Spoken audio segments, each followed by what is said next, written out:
Hello, ladies, gentlemen, and people. Welcome to episode 18 of MNW in a nutshell, which is episode 9 of Flashbang in a nutshell for the show dated Monday, the 18th of October, 2021, Pacific Daylight Time, hosted on twitch.tv/Edward Bosco.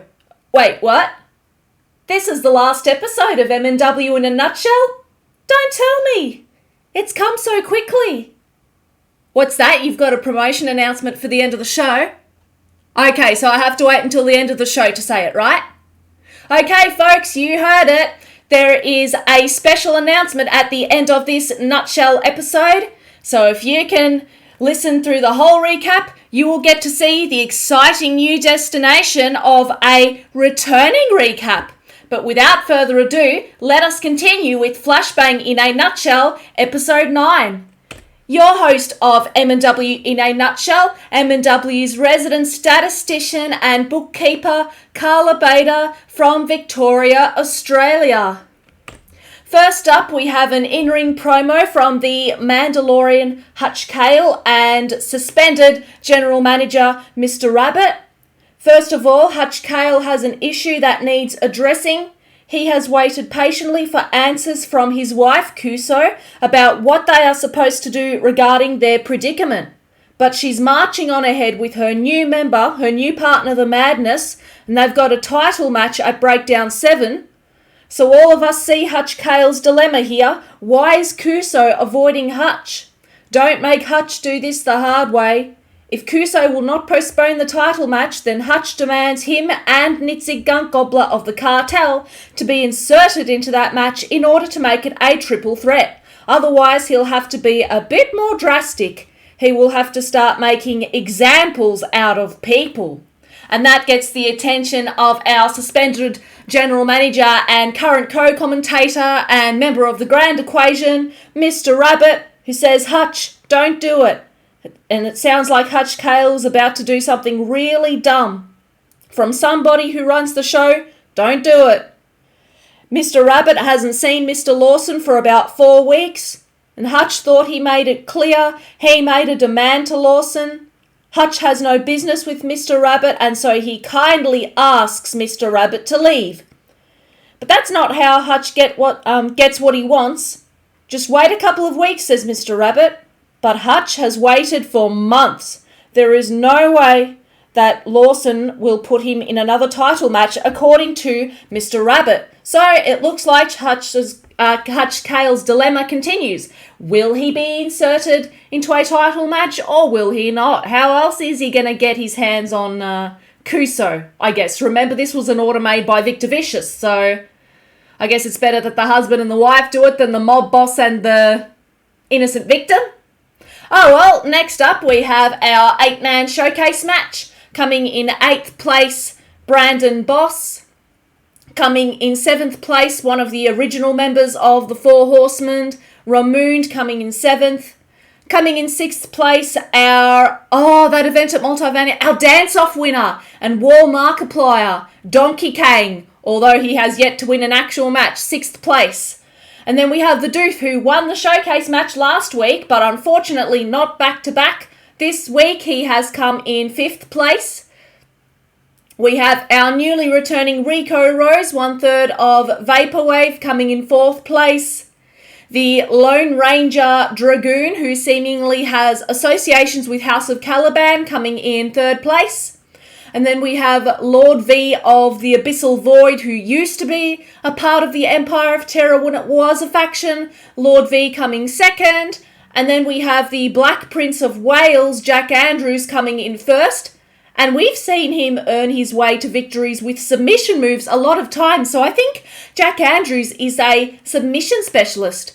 And once again, I must mention that this match is eliminations, falls count anywhere, so there had to be 7 pinfalls or submissions anywhere in or outside the ring, which ended up getting Jack Andrews his showcase win. It is his first showcase win. And then we have another in-ring promo from the leader of the Cyberbots, the Cyber Controller. The Cyber Controller always wondered what El Pollo was going to do next. The endless feud El Pollo had with Apex could not sustain him, could it? The Cyber Controller thought, what would become of Triple A when Apex was no longer a threat? Exactly what the Cyber Controller thought. Pointless. Obsolete. Unnecessary. El Pollo's intuition is to fight for justice and against tyranny. El Pollo has the right frame of mind, but the Cyberbots are not the threat. Oh, Cyberbots are the next threat, excuse me, my handwriting there. But unlike Apex and AAA, they are superior. You are the inferior organic life forms. Tonight, the Cyber Controller will prove that Autoro's showcase win was a fluke. And so we have a match, which will be the next one, against the Cyber Controller and Autoro Azul, who I guess you could say is the power member, the strength member of AAA.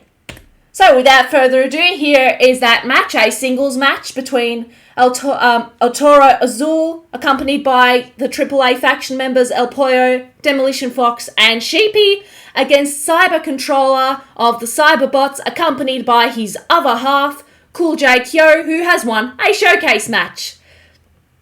And it looks like Autoro's showcase match was not a fluke. He got the win again against the Cyber Controller with a pinfall. So the life forms here are not inferior.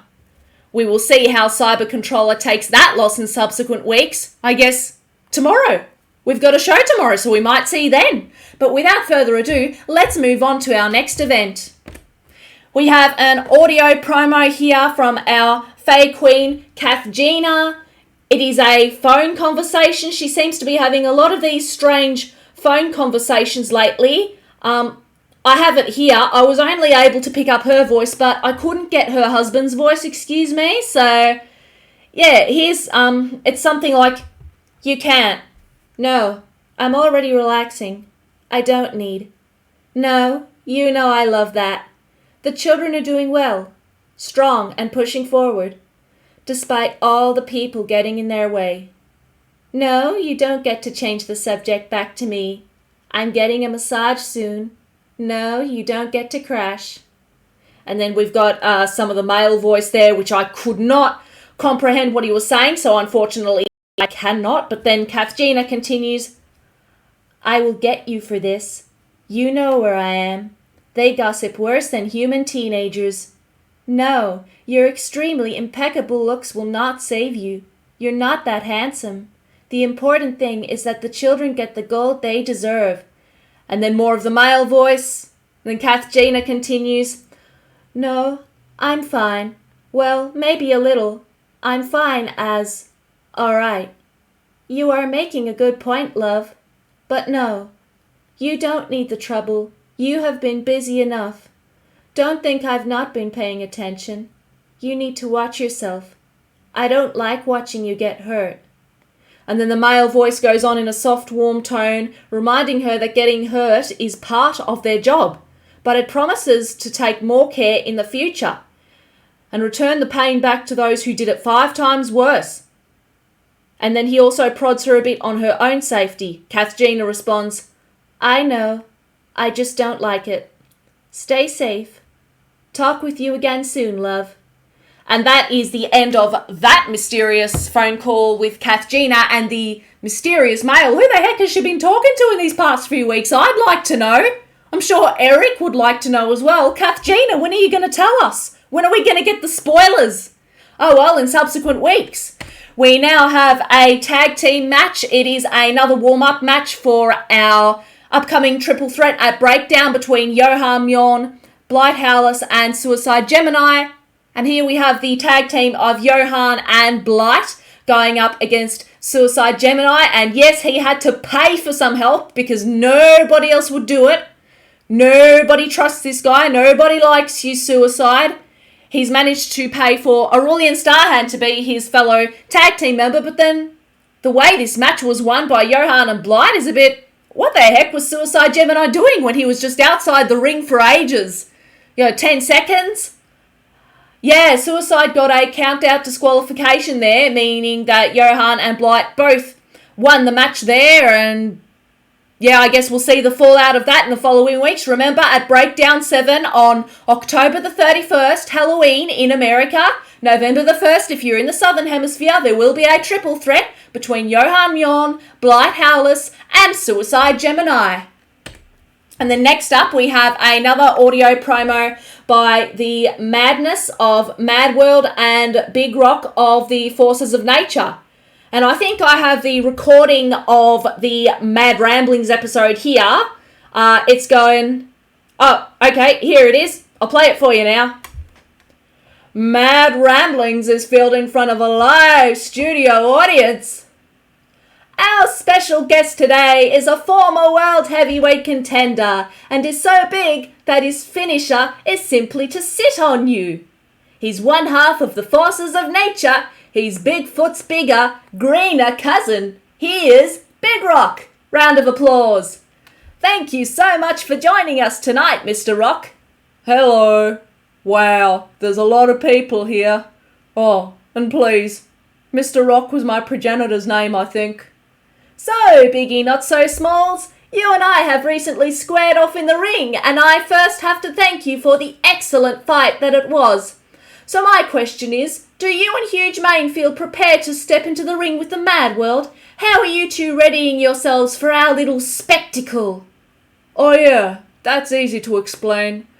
Normally, we'd have Mane force them to tap out in the tree trunk, or I will drop my body on them until they stop moving. Although most of the time, I forget the plan and make it up as I go along. Interesting. I am excited to see what you both bring to the ring. Hopefully it will be as grand as our last match. Now, if you two do manage to win the tag belts, what do you plan to do going forward? What comes next once gold is around your waists?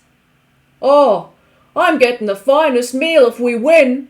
Also, I hear that once you win them, people will line up to fight you. I can't wait to see all the other teams we haven't had the chance to see yet. Exciting! Unfortunately, we're almost out of time, so let me ask you one last question. Is there anything you wish to say to the rest of the roster? As a matter of fact, I do. Does anyone know where I left a bowl of rare gemstones and precious metal shavings? It was supposed to be my lunch before the show on Sunday.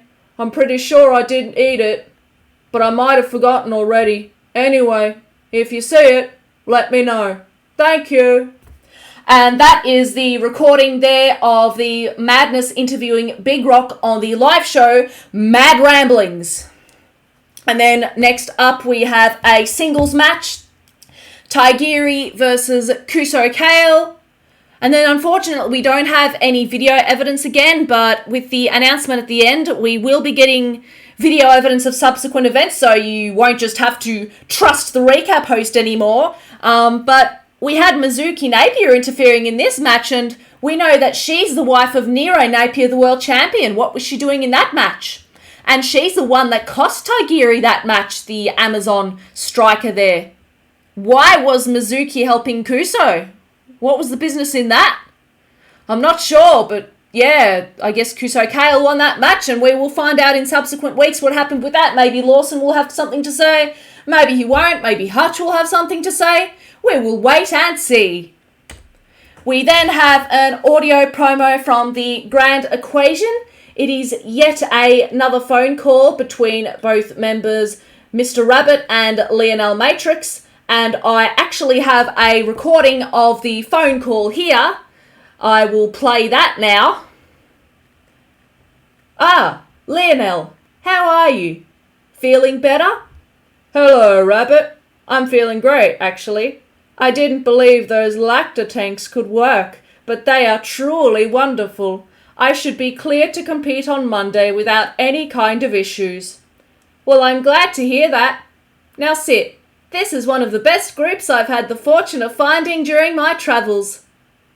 I'll be honest, I didn't take you as an opera kind of person, Rabbit. Especially such an expensive show like this one.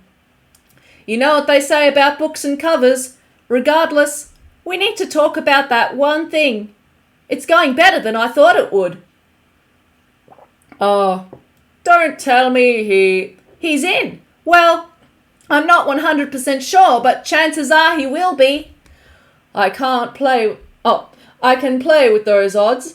I am glad he is taking this shot. It's for his own good, after all. Indeed, with Breakdown coming up, we need to start acting.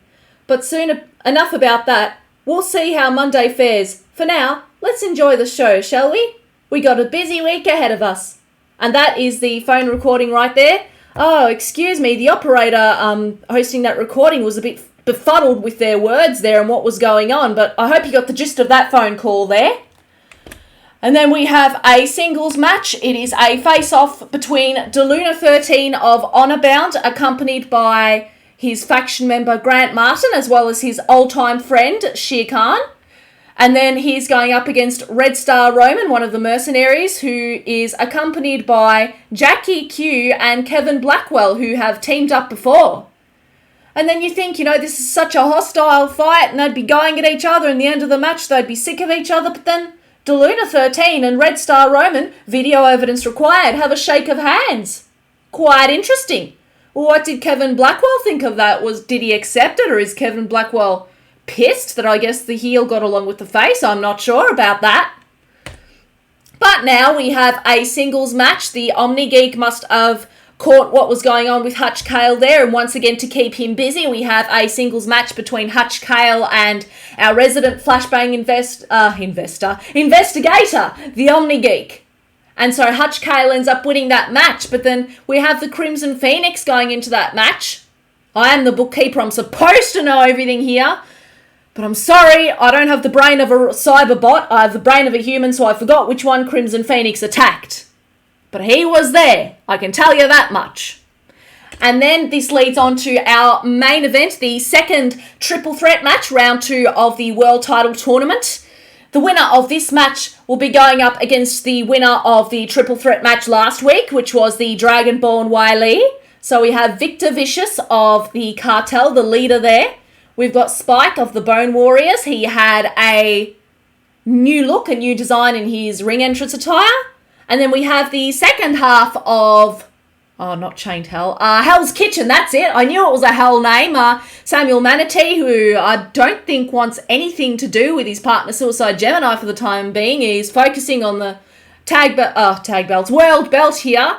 But unfortunately not enough. Victor Vicious gets the win with a submission, and he will be, as I said, going to round 3 of the tournament to face Wiley, and then either Victor Vicious or Wiley will be facing Nero Napier for the titles belt at Breakdown number 7 on Halloween, hopefully without any interferences this time. Suicide Gemini's not going to screw anybody else over, or nobody else on the roster's got any big ideas, big egos that they're going to... So that's it for the main event there. And then we have a bit of a backstage encounter in the corridors.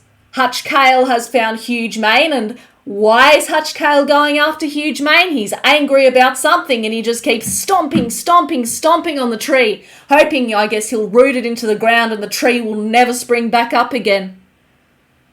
Yeah, there was no reason for that backstage encounter. It was a bit uncalled for. Unfortunately, they didn't call security quick enough, so Huge Mane may have had a bit of bruising from all the stomps, but yeah, we'll see the fallout of that in the following weeks, and yeah. So that brings us to the end of the matches and promos of the 18th of October 2021. We now have our statistical summary. We have the show length, which was 1 hour, 59 minutes and 10 seconds, so pretty much 2 hours you can say, but as a bookkeeper, I like being precise. And then we have our segment summary. We had 7 matches, 5 promos, 1 backstage encounter, which makes for 13 total events. And if you take away the 3 audio promos, that is the number of events from the production truck is 10. Both my hands perfect, no more, no less. 10 total events in the production truck. And if you would like to catch Flashbang, you can do so this week. The schedule has been a bit up and down lately, but this week it has so far been declared for Friday at 5 o'clock p.m. Pacific Daylight Time on twitch.tv/Edward Bosco. And then after this week, the pay-per-view for Breakdown 7, Halloween Day, 3 o'clock p.m. Pacific Daylight Time. And yes, I think I did say I had a special announcement. A little birdie told me that something was happening and that this was the last episode, and I was a bit surprised. I'm like, this is the last episode? When did that come about? Well, you know how I said I was replacing Firing Line, folks? It's coming back in a different form. Without further ado, let me reveal the new details of this new Firing Line. MNW Firing Line, our traditional recap show where it all started, returning but on a different channel to twitch.tv/Joe_Mojo. So the show is going to be hosted by the Joe Mojo himself, who owns the character Johan Mjoln, the Son of Thunder, on Flashbang. Firing Line is expected to air weekly on Thursdays in the Northern Hemisphere, Friday in the Southern Hemisphere. The debut date for Joe's Firing Line will be on Thursday, the 28th of October, 2021, 8 o'clock p.m. Eastern Time, 5 o'clock p.m. Pacific Daylight Time, and 11 o'clock a.m. Australian Eastern Daylight Time on the Friday. And so, yes, sadly, this is the last show for MNW in a nutshell, but the episodes are always going to be there for you to go back and check out.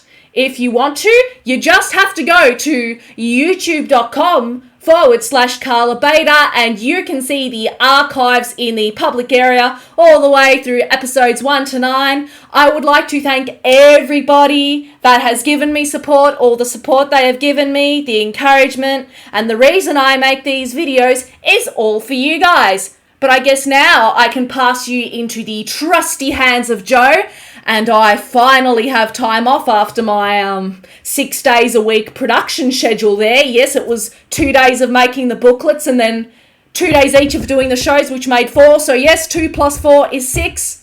That only means 1 day to do, I guess, extra tidbits here and there. So yeah.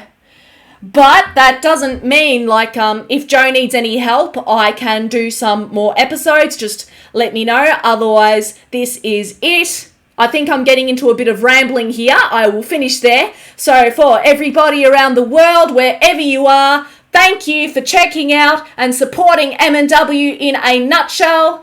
Wherever you are, have a good morning, afternoon, evening, or night, and thank you!